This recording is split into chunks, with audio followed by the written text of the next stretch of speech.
now being recorded. Now, I did this one earlier this evening, and last time I did it, it actually took the full hour. So it might not take the full hour tonight. So if there's anything that you want, please stop me and ask me. I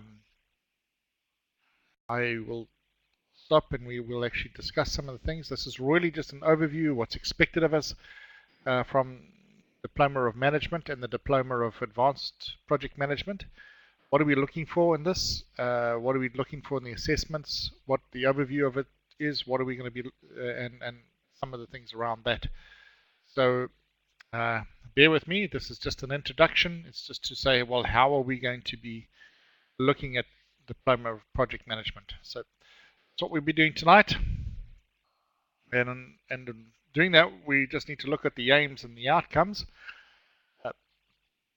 What would be really nice is if you could actually give me some of what you expect. So we can have it a little bit interactive. I don't know, Nigel, if you've got a microphone, or Rhiannon's got a microphone. I'll put them both on.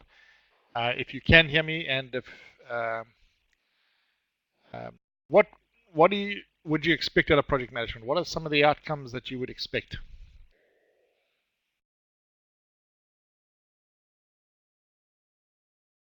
I think have I got that working now? Yes, I can hear you clearly. Good. That's good. Okay. I suppose I'm expecting a fair bit of work. Yes, we'll talk a little bit about that. Yes, there will be a little bit.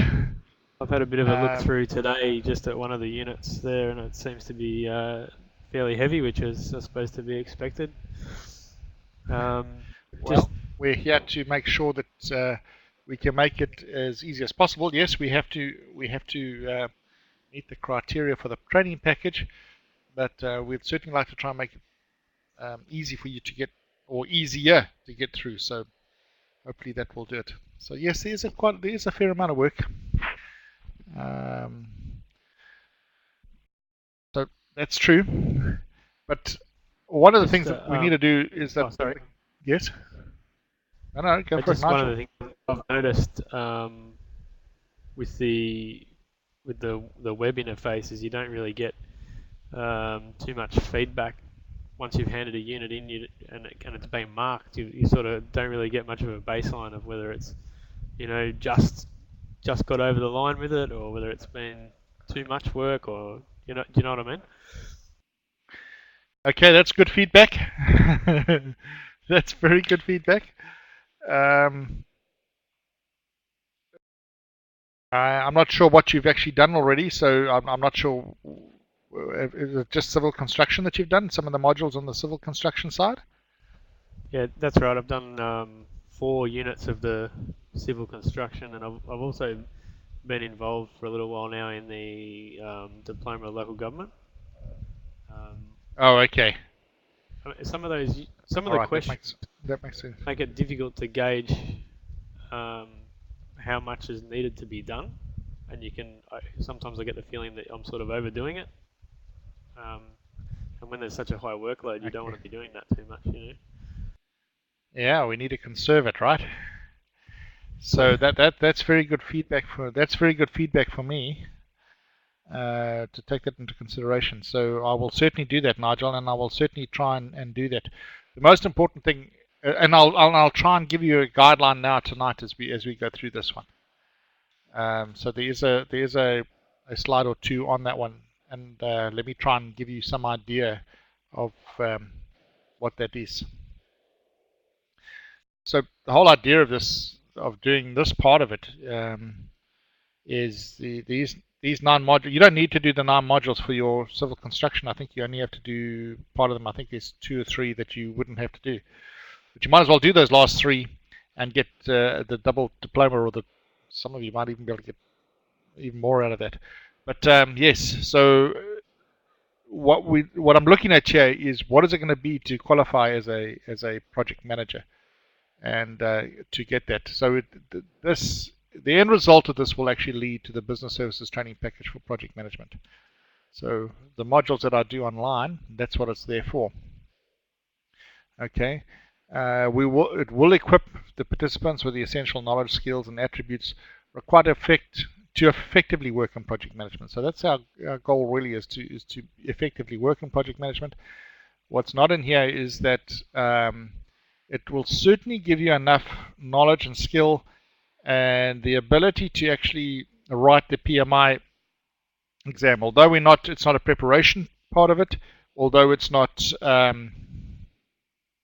designed as a preparation tool for PMI and the PMBOK, it will actually, you should have, when you finish with this course, you should be able to write a test for the PMI skills as well. But even though that's not the direct aim of this project or this course. Okay, the positions that you would go in would require some sort of conceptual, operational, supervisory capabilities. So it's right in line with what you've been doing in civil construction management and some of the other ones as well. So it's there. So that's what it is. It's there to give the conceptual, the operational, and supervisory capabilities of so you will be a project manager when you finish here. There are some of the participants that are coming through that have done project coordination, so this is actually a good step to actually taking full control of projects. So that's what our aim is on that one. If I look at it from where we're looking in a further study, we're looking at it, the advanced diploma, and we're looking at the diploma. What I've told the group earlier this evening is that in the first session we'll be doing the diploma, and in the second session we're doing the advanced diploma. I just want to accept Michelle. Hi Michelle, welcome tonight. I hope you can hear me clearly. I'm going to just put it on so that you can actually communicate with us if you've got your microphone. We had just started, so we haven't been long on it, and we've just looked at the aims of the of what we're trying to do here. In fact, that's all we're going to be doing tonight. It's really an introduction, where we're aiming at it. Nigel gave me some very good feedback right now in how much needs to be done. So I'll try and base it around that one as we go through tonight. What do you need to do in each of these modules? We are looking at it from a vocational sector. I'll see that it's this is the overlap from a conceptual perspective. That's what we're really looking at. So let me try and give you an idea of what I mean by that and what's expected. From an assessment perspective, you need to be able to demonstrate an understanding of a broad knowledge base incorporating the theoretical concepts that we're doing and a substantial depth in some cases. So that might be management depth of understanding, or it might be technical in those, but it'll be in those areas that we're actually looking at that. To add to that, what we're looking at is, let's break it down. I'm hoping to give you enough skills and knowledge and things to be able to analyze and plan approaches to technical problems or management requirements. So that's really in the scoping area, is to be able to analyze that and to come up with a conclusion on that.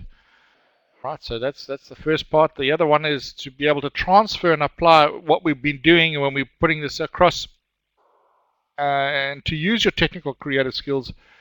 And we'd expect you to be able to do it in a range of situations. So it's not just very limited and narrow. We're going to expect you to be able to do it in multiple ones. So when we are trying to assess this, that's what we're trying to assess from you. These concepts that you actually demonstrate to us in either the assignments that we give you, or the evidence that we gain from you. We're going to try and apply. Can you do this in a range of? Can you do it in a range of situations? So that's the other thing, is that range.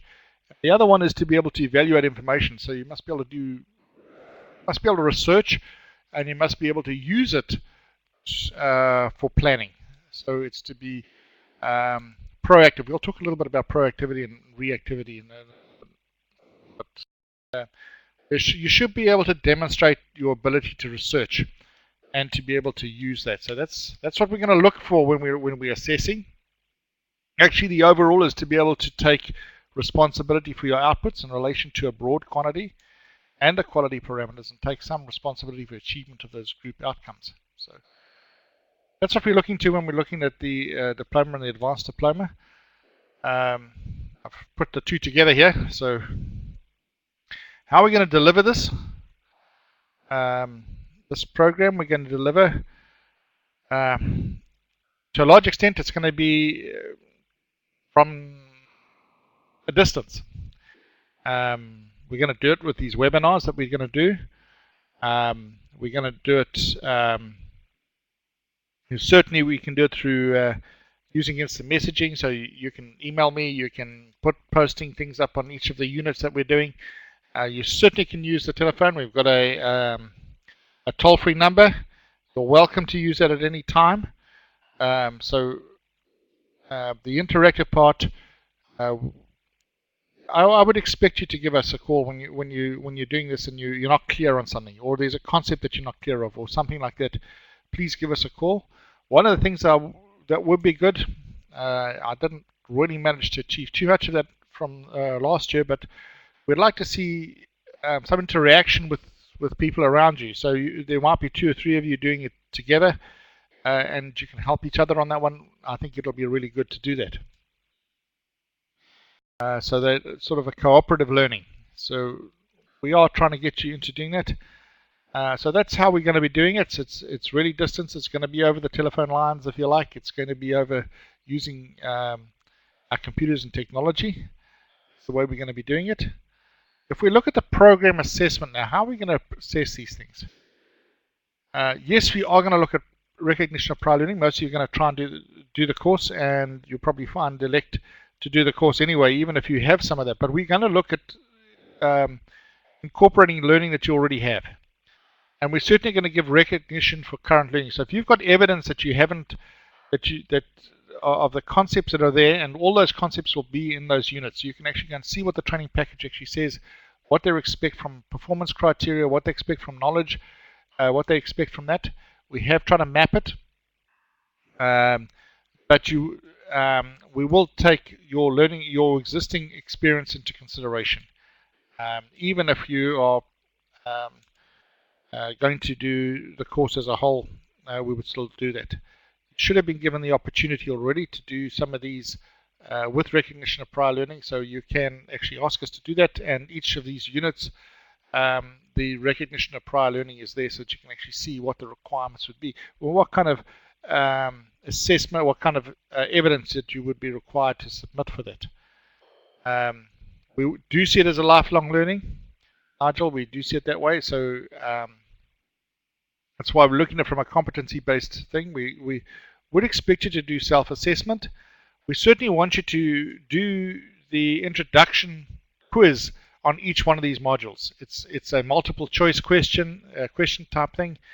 That does 2 things for us. It gives us the ability to judge where you are with project management, but it also gives yourself the chance to assess and know what you've got to learn more and where you need the help.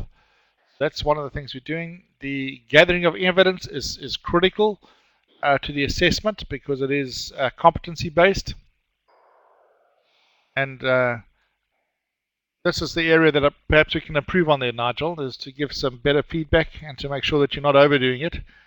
I'm sure we'll tell you if you're underdoing it. So yes, if you're giving us too much, I will certainly make sure and try and give you guidelines for that. In fact, when I go through tonight, I'll try and give you some of those guidelines. So the personal feedback, I think, is important from a program assessment. And then finally, if we do need to, it's not about a pass or fail here, it's about demonstrating that you're competent to do something. So this is not a pass and fail thing as such. It's about demonstrating your ability to be able to be found competent in a particular area. So if you have not, if we give you feedback, hey, this is a little bit, you need to do a little bit more in this area, that's what we're going to be doing. If you need some more learning in that area, then we're going to assist you to get that learning in that area. So what is the overall? The overall is that really we're looking for the fundamental skills and the knowledge and your ability to perform. So those performance criteria that are in the package are quite critical for us to be able to assess that you have the skill and the knowledge to do that. the project management. So that's where we are. That we do understand that you might have to do this in a simulated environment. We do understand that, and I've specifically said that because it's so much easier if you have a live project. But we know that that's not necessarily always going to be the case, right? So, and there are many reasons for that. Okay, so we just want you to be able to demonstrate the skills, even if you're not allowed to do it in a live situation. So obviously that is there. So there are some conditions. I'll do that one a bit. See that the spelling there is incorrect. There are conditions that may be disruptive to the work situation, and we understand that. Again, you're going to find it easier if you're in the project and you're actually doing it. And I do understand that. But if you don't, we have designed the whole course so that you can actually provide us with what we require to be able to demonstrate that you are competent in those areas. Some of the works obviously do not allow for the expression some competency that's required. So we're going to look at how we can get around that one. And this is where I need you to actually help us. If there are areas that you just cannot demonstrate that, then we need to look and make sure that we can find a way around some of these issues. So we can be flexible, but we do need to show that you are at that level. Some of those criteria that I've given you already, we have to be able to demonstrate that. And we have to show it with evidence. So let's get on to the next one, and let's look at what we're doing here. Here, now we start looking at some of the evidence gathering for this whole program. There's a combination below of the evidence that we're actually going to be looking at. Every one of them are going to have at least, there's a quiz. So will we use that one? More from a self-evaluation perspective, but it does give us idea where and what we can put the focus on to help you get the assessment. So that quiz does play a role, but it's not a major role. The other one is that we will be using questioning, and if we look at your assessment and we say, hey, but we don't quite understand that, we will come back and question you. And we'll do it, obviously, with project management, the way that we're doing here, we're going to do it a little bit remotely. If you can demonstrate it in a work situation, that's also great. So we will be questioning you on some of the things that are there. There are case studies and questions about all aspects of project management right throughout these units of competency. And then obviously, one of the other things is to be able to fill in those templates. Now we have given you blank templates, and we've actually specified, hey, each one of these modules has got particular templates that we want you to fill in, so that you can demonstrate to us that you have that knowledge and some of the skill to actually do that. The questioning will actually help us with some of those negotiation skills, the ability to communicate orally, the ability to influence people. And we will see that it plays a very important role in project management. So let me just go to the next one, because I think that's going to give me a little bit more depth in that one. On the right-hand side of these units here, you will see that these are the templates that are quite important to be filled in for project management. So let's just look at them quickly. Now, the project management integration, although we might be giving you the webinar right in the beginning on this one, I would highly recommend that you wait and do that one somewhere near the end. Now, if you look at the templates for that one, you see it says there's a project charter that was required. Okay, and there's a scope statement, and there is a schedule of change control and the change request. Now, some of those you can only really do after you've done the planning for the scope, the planning for the project time, the planning for the project costs. So your plan has really only come together right at the end of this course. So you're probably going to find it easier to submit a project charter once you've done the other units than to try and do it up front. And the same with the scope and the scheduling. So we're not looking at what order you need to do it.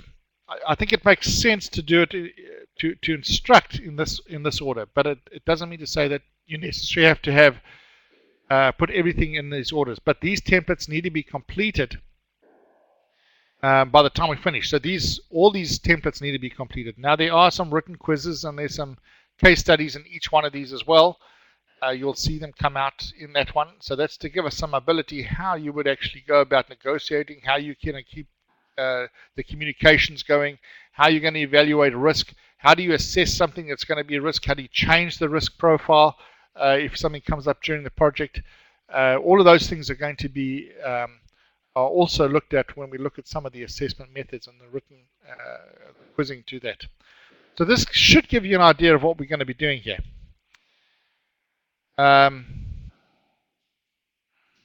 If we look at the elements that we're going to be looking at, that's the performance elements there. There's 3 in the first one, there's 2 in the second. Most of them have got 3. Project management communication has 4, and project procurement has 4.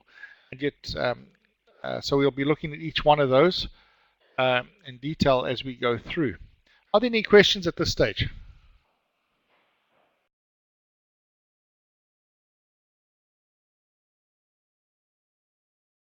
You're all quiet tonight.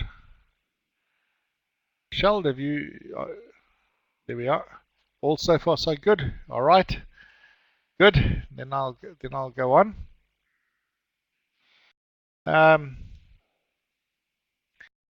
You'll see that there's a line on the screen right now. Now, I've done this deliberately because it's one of the values of Global Training Institute, and it's really Shane's slide, this one, but it's a very important one. And we can work above the line or we can work below the line. And Shane was part of the coaches and a group of coaches that actually did a lot of experimenting with things. And one of the things that they found out was that there's 2 ways to look at life. That's why that line is there. And one of the ways to look at it is that that successful people look at it. And then, of course, there are those that are unsuccessful and don't complete things, and they will see life from a different perspective. All right, so if we look at it from below and above the line, we see that unsuccessful people often work below the line. And successful people often work above the line. Now, these unsuccessful, what do they look like? What does an unsuccessful person look like? They're often very negative in the way that they're going to approach things. So although there's a lot of work, they're negative in the way that they approach it. They're also fault finding in the way things are. They don't look for things that are faulty. They don't look to make things a learning experience. Now, everything that we do in these throughout this course and the assessments, we're trying to look and learn from it. Even tonight, as Nigel says, hey, but I don't get enough feedback. That's a learning experience for us. And we can actually use that. And I think that's very positive. So we need to look at things that are positive, because successful people are very, very positive. All of the things that we're doing. So I'm going to try and keep you guys positive right throughout this course, because I know that if I'm positive and we're encouraging one another and we are continually doing that, there's a strong likelihood that you're gonna complete this. In fact, you will be successful in completing this diploma. So those are the things we'll look at. There's one other thing about unsuccessful people, is that they're often reactive. In other words, they wait for situations to come to them, and then they try and react to those ones. What we really need to do, and this is from a project management perspective as well, is we need to be proactive. So we need to actually seek out solutions before they actually hit us. So if we're looking for risks, we be proactive in looking at the risks beforehand. That's going to make it more positive for us. It'll be less stressful, and it'll certainly be more proactive. In fact, when we've thought through these things, it's very important to be proactive. So if things are going not too well with you in getting some of these assignments in, then we need to be proactive and find ways. And I can tell you now, we will do everything to help you do that. So we have a toll-free number that you can dial us.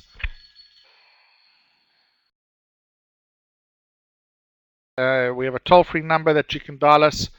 There's a number of things that we can actually do to actually assist you. And like I said, we want to make it successful, so we're going to be positive and encouraging. And we're going to try and be proactive in doing that. Now, I have a blank screen here.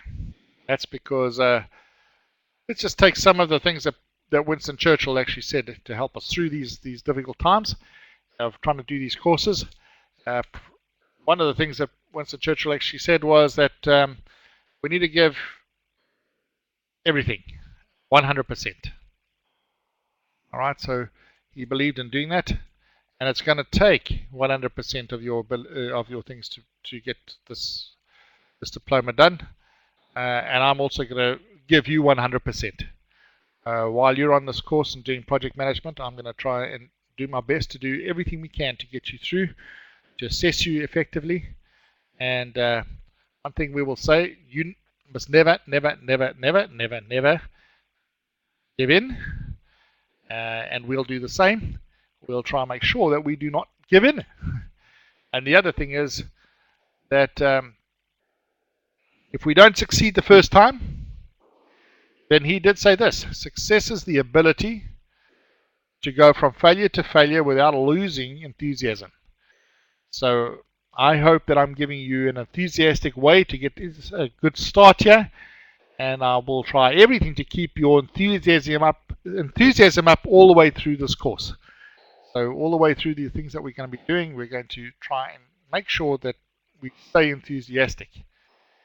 And there are some things that'll be most helpful while we're running these seminars and assessments. Okay, so how can we get the most out of today, and how can we apply it? So these are some little things that'll actually help you in doing that. And there is a little question that is always asked, and that is the success question. All right, and that is, how can that work for me? So the concepts that I'm going to be giving you, the help that we're going to get from each other, because there will be times of interaction. Sorry, Michelle, I slipped up there a little bit. Where do we do the case study? Let me just go back to that one. If you can just bear with me, the rest of you. If you can, Michelle, if you can just give me some okay. Do you have a project that you're going to actually be submitting that's a work-based project, or are we going to have to do some of the? Are we going to have to make up a project to do that, Michelle? In other words, are we going to make a project specifically that's not necessary in the workplace, but it's a simulated project?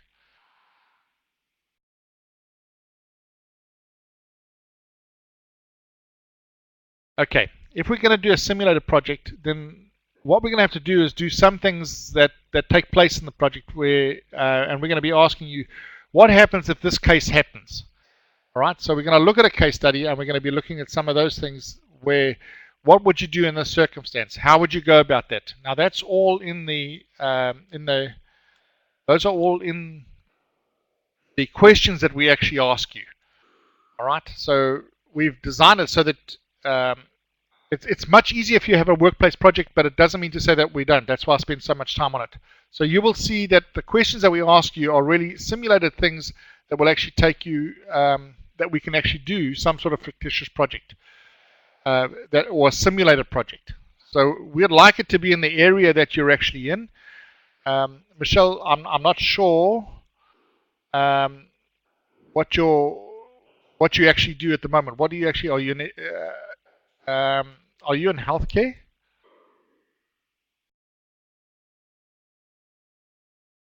Michelle?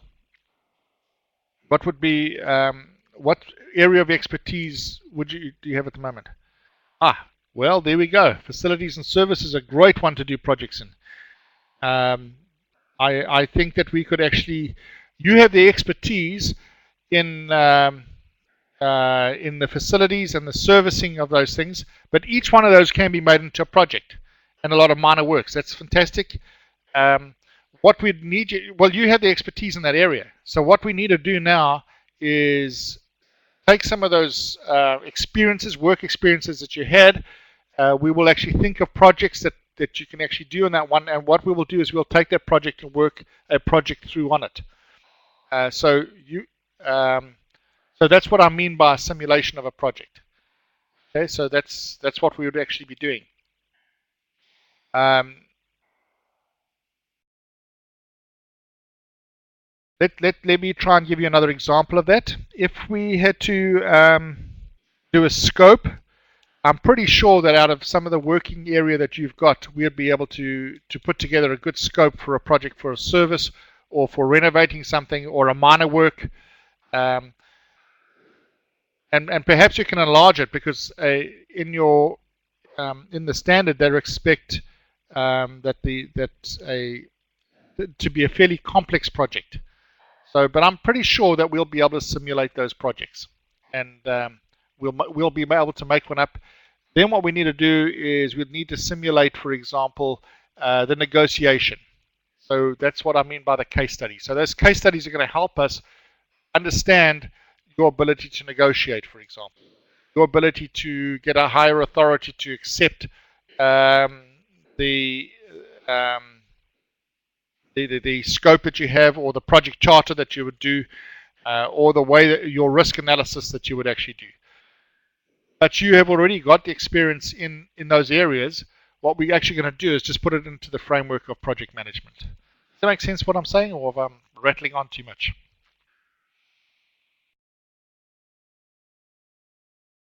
Yes, I'm rattling on too much, or you got an understanding.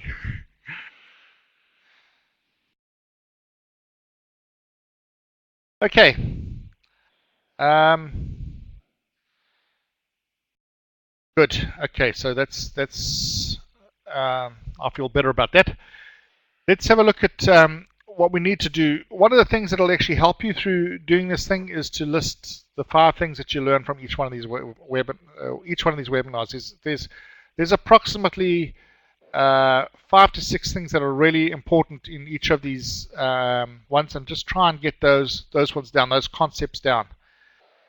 Um, that'll actually help you, and it'll help me as well. And please record, to really learn in these ones, please record your bright ideas. I'm saying that because when you bring it, it would be nice to have an interaction with these webinars. There are others of us here, and you can participate. We can do it either with the chat or with the microphones if you've got microphones. And what we'd really like you to do is share your bright ideas, because that actually stimulates others to actually learn as well, and it'll actually help them with the assessment. So what I'm actually asking you to do is record those bright ideas as you get them, as you're going through this assessment, or you're putting together a plan, a project management plan, or a communications plan, or a risk analysis, and you suddenly get some bright ideas on this from either from the textbook or from the webinar or from somewhere. Please give us those ideas that we can actually share it as well. So that's what I'm really asking you to do in this thing. Record your bright ideas, record your growth, and share it throughout the webinars that we actually have. Now, project management is about one thing. So before we start this project, one thing that's really important here is that true leadership, because that's what project management is about, is leadership, is about influence. Okay, it's nothing more and it's nothing less. Okay, so no influence, no leading. And we can, and in this, while we're going through these, you can influence us, and you certainly can influence me, and you can influence other people around us. So we need to practice that. And one way we can do it is by being interactive in these webinars. So now I will be coming and seeing some of you, and I will be able to have face-to-face with you. It would be really nice if we can use these webinars, even though we can't see each other, in this way. So that's the end of my presentation. What I'd really like to know from you now, are there any other things you'd like to know? You should have got the program. We're going to be running the webinars every second week. You can start submitting your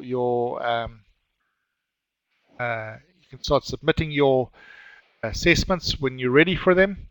And you can contact us at any time. We have that 1-800 number, and we certainly would like to try and help you through these. Is there anything that I can help you with from now? Are there any questions about anything at all on the project management side. I can't help with some of the others. Some of you are doing civil construction. I wouldn't be able to help you too much on that, but certainly on the project management side, you can ask any question you'd like right now. Right, here's one question here. Can you give us a recommendation of the order in which to take the modules? Now, that's a really good question, because let me just go back to that one so that you can actually have a look at that. I'm going to go back.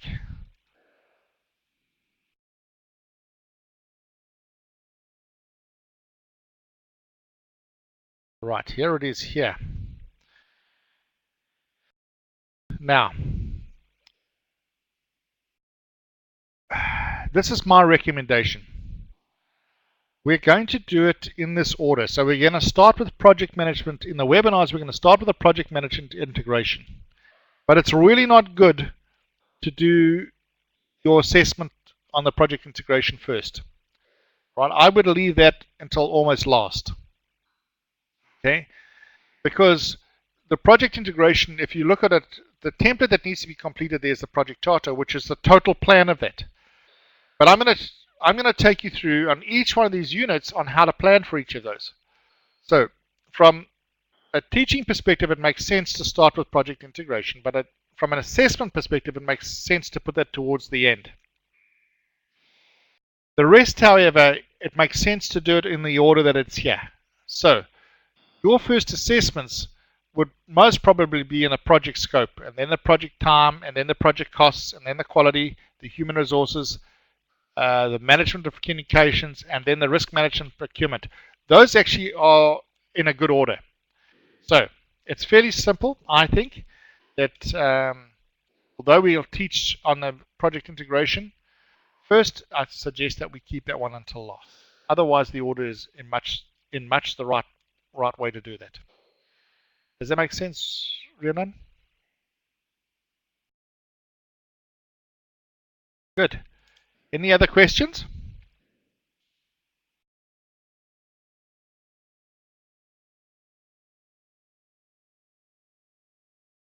Right. That's I know this one's going to be difficult for you, Michelle, because you're on the other end of the world and you're about 3 hours behind us.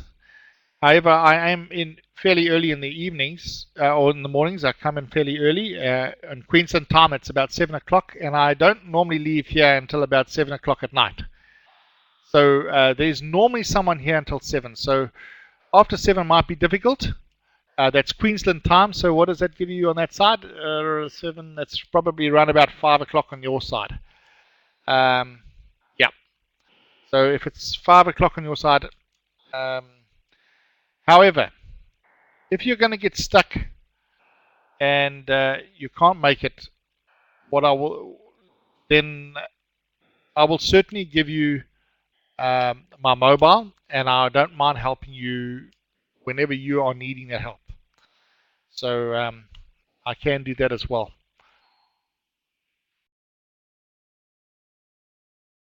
So yes, if you can limit it to Queensland time most normally, but otherwise, if you're getting stuck, you can actually give me a call at any time.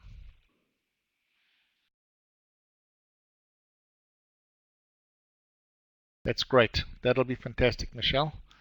And you're welcome. I'd really like to try and do that one, so we will make those sessions. Any other questions?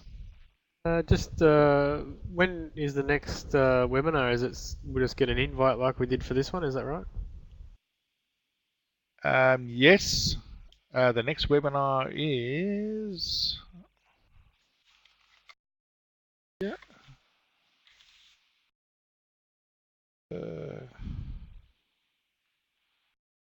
Oh, that's the wrong one. 1 second and I'll get it for you.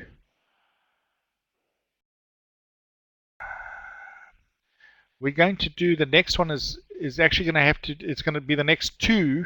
We're going to do 501, that's Manage Project Integrative Processes, on the 7th of February.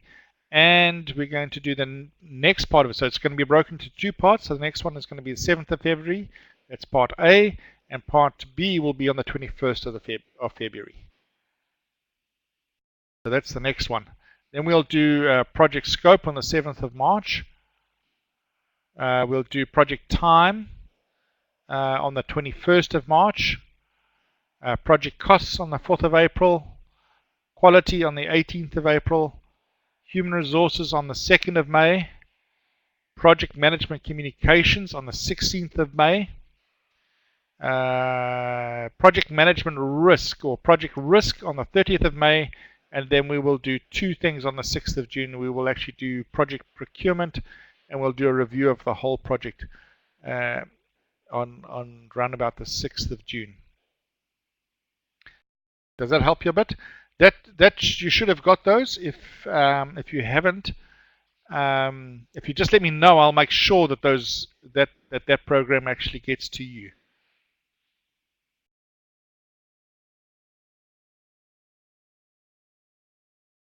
Anything else?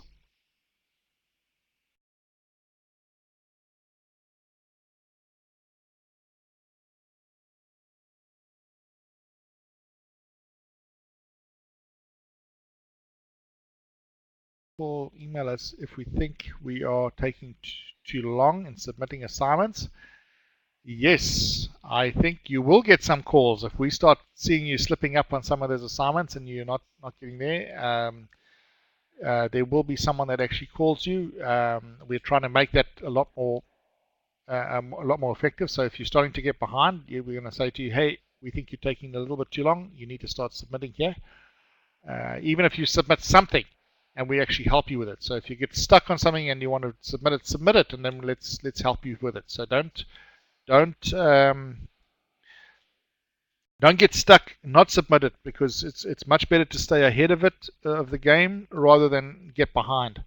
So yes, I'm actually pretty sure that you will get a couple of calls if we start getting behind on some of these things. Yes.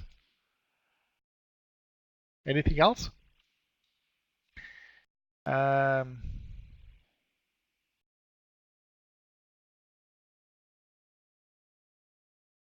Yes, I think somewhere around, it doesn't have to be okay.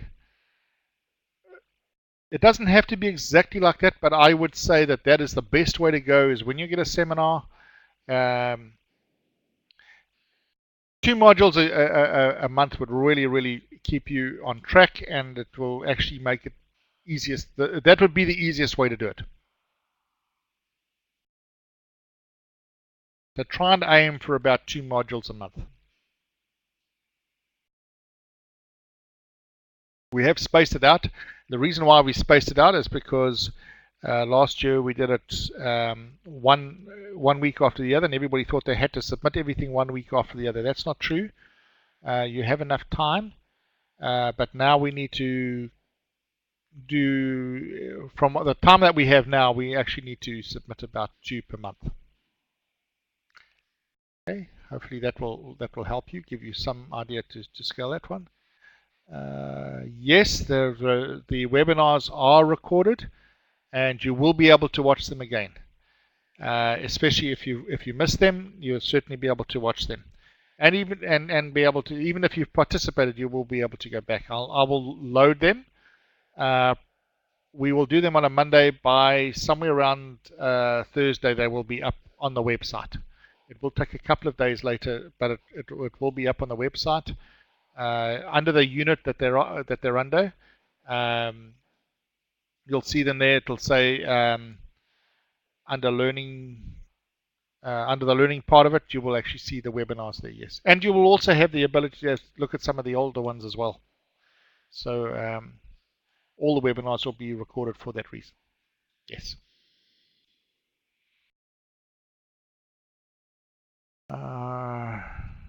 Yes, there is a maximum time. Now, I cannot give you that right now. I'm going to have to take that question and find out when the limit is. We are restricted by the contracts that we have for the funding, and that's going to depend on what state you're in and which funding agreement you're under. Okay, so I'm going to. It will have to almost be on an individual basis as to what the maximum time is. So, I'd have to find out that. Um, I'm not sure in your case when you should have it completed, but I certainly will find out from you, and I will give you an email. I'll send an email to you telling you when it's going to be done. Okay, so you're in Western Australia. Oh, that doesn't help me too much tonight. No, I'm going to have to give you a call. I'll have to give you an email tomorrow. Um, yeah.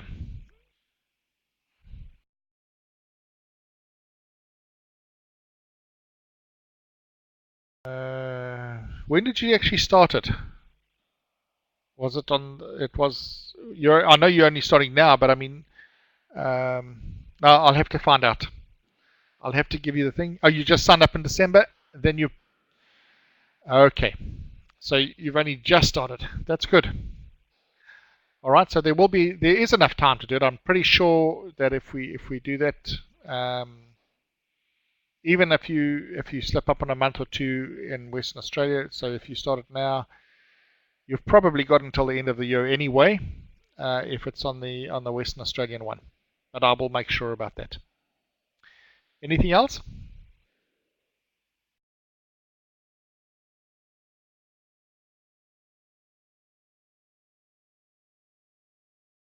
Well, that's our introduction done, and I want to thank you for coming on tonight.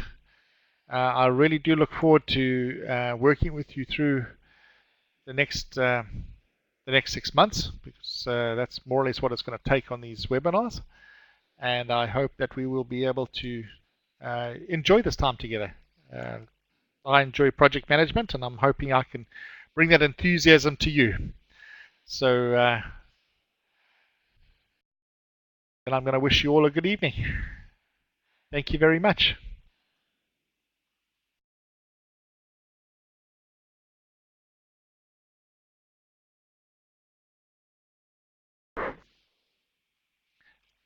Okay then, goodbye for now.